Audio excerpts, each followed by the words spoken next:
Hello students, मैं इस video में आप लोगों को जीव विज्ञान सब्जेक्ट से संबंधित ब्लूप्रिंट और इनके बारे में कुछ महत्वपूर्ण जानकारी बताने वाला हूं कि प्रश्न किस प्रकार से आते हैं, किस अध्याय से कितने अंक का प्रश्न आ सकता है। इसके बारे में आपको थोड़ा सा जानकारी बताऊंगा इस वीडियो में। तो मैं आपको पहले ब्लूप्रिंट दिखा देता हूँ। ये ब्लूप्रिंट है, देख लो। इकाई वार बटा हुआ है। पहला इकाई है, देखो 5 इकाई है कुल। जनन है, अनुवांशिकी तथा विकास है, मानव कल्याण में जीवन विज्ञान है, जैव प्रौद्योगिकी और पारिस्थितिकी है।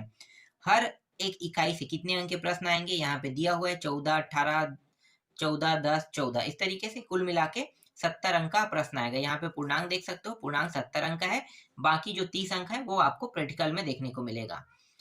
और ये अति लघुत्तरी का लाइन है, ठीक है। कितने प्रश्न आएंगे यहाँ पे दिया है संख्या, जैसे कि इकाई 1 में 1 प्रश्न, इकाई 2 से 1 अंक के प्रश्न नहीं आएगा, इकाई 3 से 1 अंक आ रहा है, इकाई 4 से आ रहा है, इकाई 5 से 2 प्रश्न आ रहे हैं, ठीक है। यहाँ पे जितना लिखा रहेगा उतना ही प्रश्न एग्जाम में आपको उस इकाई से देखने को मिलेगा, ठीक है। इसी तरीके से 3 वाला इकाई में दिया है, 4 वाले इकाई 3 नहीं कह रहा हूँ, इकाई 3 अंक के प्रश्न है, और ये 4 अंक के प्रश्न है और 5 अंक के प्रश्न है।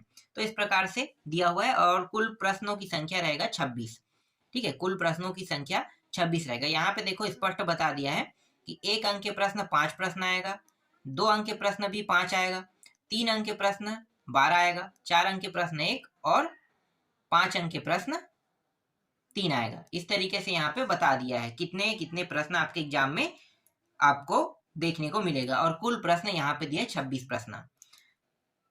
और अब मैं आपको एक बहुत ही महत्वपूर्ण जानकारी इस वीडियो में दे देता हूँ। परीक्षा बोध और परीक्षा सार जो विद्यार्थी पढ़ते हैं, तो उनको परीक्षा बोध परीक्षा सार से 80% से थोड़ा सा अधिक और 85 से कम परीक्षा बोध से पेपर में फंसते हैं प्रश्न। तो अब आप कहोगी कि परीक्षा बोध पढ़ना अच्छा है कि प्रबोध पढ़ना, मतलब गाइड पढ़ना अच्छा है ना। परीक्षा बोध परीक्षा सार दोनों एक ही मैं मानता हूँ, अलग तो नहीं मानता हूँ। भले अलग अलग कंपनियां जो है वो छाप रही है, फिर भी दोनों एक ही है। दोनों में 80 से ऊपर और 85 से नीचे के ही प्रश्न आते हैं।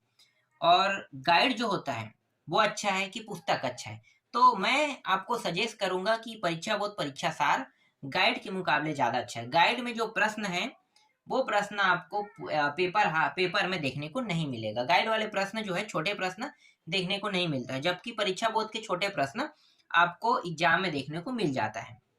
इसीलिए उसके मुकाबले, गाइड के मुकाबले परीक्षा बोध और परीक्षा सार को मैं ज्यादा वैल्यू देना ज्यादा पसंद करूंगा।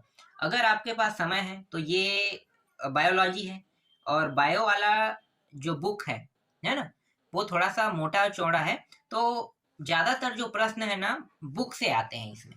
ज्यादातर जैसे छोटे प्रश्न 1 अंक के प्रश्न पूरा का पूरा ये बुक से उठा देगा, 2 अंक के कुछ प्रश्नों को बुक से उठा देगा, 2-3 प्रश्नों को।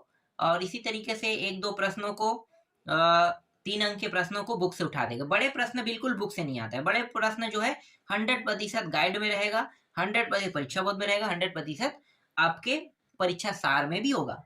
मतलब ये आसानी से आपको मिल जाएगा। 4 नंबर और 5 नंबर के प्रश्न 100% जो 4 नंबर और 5 नंबर के प्रश्न है वो परीक्षा बोध परीक्षा सार और गाइड से रहेगा ही रहेगा 100%। लेकिन छोटे जो प्रश्न होते हैं ना, वो प्रश्न परीक्षा बोध परीक्षा सार और गाइड में नहीं रहते हैं।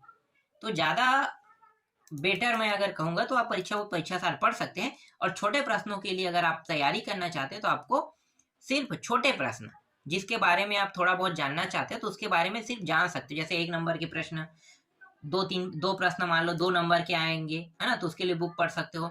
और 3 नंबर के 1-2 प्रश्न भी आते हैं, उसके लिए भी बुक पढ़ सकते हो। बाकी जो प्रश्न है पूरा का पूरा परीक्षा बोध परीक्षा सार में मिल जाएगा, और गाइड में इससे कम के मिलेंगे। गाइड अगर आप पढ़ते हो, देखो मैं आपको सिंपल बता देता हूँ, जो विद्यार्थी गाइड पढ़ते हैं उनका पेपर में नंबर कितना आता होगा। तो मैं इतना आपको जरूर कहूंगा कि गाइड पढ़ने वाले का जो नंबर होता है वो 30 से ऊपर जाता है और 40 या 45 से नीचे का रहता है। अधिकतर वो 45 नंबर तक जा सकता है, उससे आगे नहीं जा सकता। और परीक्षा बोध परीक्षा सार पढ़ने वाले जो है वो 40 से ऊपर, देखो 40 से ऊपर 60 तक के जा सकता है। वो आपकी तैयारी के ऊपर डिपेंड करता है। मतलब आसानी से आप 40 तो ला ही लोगे, 40 तक के आपका जाएगा ही जाएगा बहुत आसानी से परीक्षा बोध परीक्षा सार पढ़ोगे तो। और अधिकतर अगर बहुत अच्छी तैयारी की हो तो 60 तक के चला जाएगा। लेकिन गाइड पढ़े हो तो 30 नंबर से 40 नंबर के बीच जाएगा, मतलब पास आप हो सकते हो। और ये मैं 100% नहीं कह सकता हूँ कि आप पास हो सकते हो इसमें, क्योंकि गाइड पढ़ने में आपको समस्या ज़्यादा होगी, क्योंकि उसमें प्रश्न बहुत ज़्यादा हैं और आपको ये भी पता नहीं है कि किस अध्याय से कितने प्रश्न आएंगे, कौन सा प्रश्न आएगा। जबकि परीक्षा बहुत परीक्षा सार एक नंबर मतलब इसे जमा के बना देता है, इसलिए ज़्यादा बेटर होता है। चलो अब मैं आपको बताता हूँ थोड़ा सा। जैसे मैंने एक इकाई को देखा था ना, एक इकाई जो है, देखो पहले इकाई को देखते हैं। ये इकाई 1 है, पहला अध्याय जीवों में जनन। 1, 2 अंक के 2 प्रश्न, 5 अंक के 1 प्रश्न इकाई 1 से आने वाले हैं। लेकिन ये जो जीवों में जनन है ना, इससे सिर्फ और सिर्फ 3 अंक के प्रश्न आपको एग्जाम में देखने को मिलेगा। 3 अंक के, सिर्फ और सिर्फ 3 अंक के। तो यहाँ पे जो आपको दिखाई दे रहे हैं ना, ये सब तो एक एक अंक के प्रश्न है। ये भी 2 अंक के प्रश्न है, ये आपको दिखाई नहीं देगा एग्जाम में। दिखाई देने वाले प्रश्न जैसे यहाँ पे देखो 3 अंक में लिख दिया है ना, तो 3 अंक वाले जो प्रश्न है यही आपको एग्जाम में दिखाई देगा। और वो इसके आने की भी चांसेस नहीं के बतौर है। इस अध्याय से आपको एग्जाम में बहुत कम चांस है देखने को मिल जाए, बहुत कम चांस है ना। तो मैं आपको सजेस्ट करूंगा कि कम से कम 3 अंक वाले प्रश्न जो है परीक्षा और परीक्षा साल में दिया है उनको आप पढ़ सकते हो। अब जो मुख्य और मोस्ट इंपॉर्टेंट जो अध्याय है वो अध्याय आपका 2 है, पुष्पी पादपों में लैंगिक जनन। यहाँ से 1 अंक भी देखने को मिल सकता है, 2 अंक भी देखने को मिल सकता है, 3 भी देखने को मिल सकता है और 5 अंक के प्रश्न भी इसमें से देखने को मिल सकता है। मतलब सभी प्रश्न इसमें कह सकते हो इंपॉर्टेंट है। अगर आप एक को छोड़ भी दोगे तो भी आपको लॉस नहीं होगा, पर 2 को आपको पूरा पढ़ना है। इसी तरीके से पूरा पढ़ने वाला जो अध्याय है, अध्याय 3 भी है। अध्याय 3, जैसे अध्याय 3 मानव जनन, ठीक है। मानव जनन से आपको नहीं 1 अंक के प्रश्न इस अध्याय से देखने को नहीं मिलेगा। मानव जनन से आपको 1 अंक के कोई भी प्रश्न देखने को नहीं मिलेगा। और 1 मिनट, 1 अंक का नहीं मिलेगा, 2 अंक का, 2 अंक के हाँ आ सकता है, 2 अंक का, 2 अंक का प्रश्न कुछ आ सकता है। तो जैसे कि यहाँ पे लिखा हुआ है 2 अंक का प्रश्न, 2 अंक के प्रश्न कुछ जरूर आपको देखने को मिल सकता है। और इसमें भी चांस बहुत कम है 2 अंक के प्रश्न में।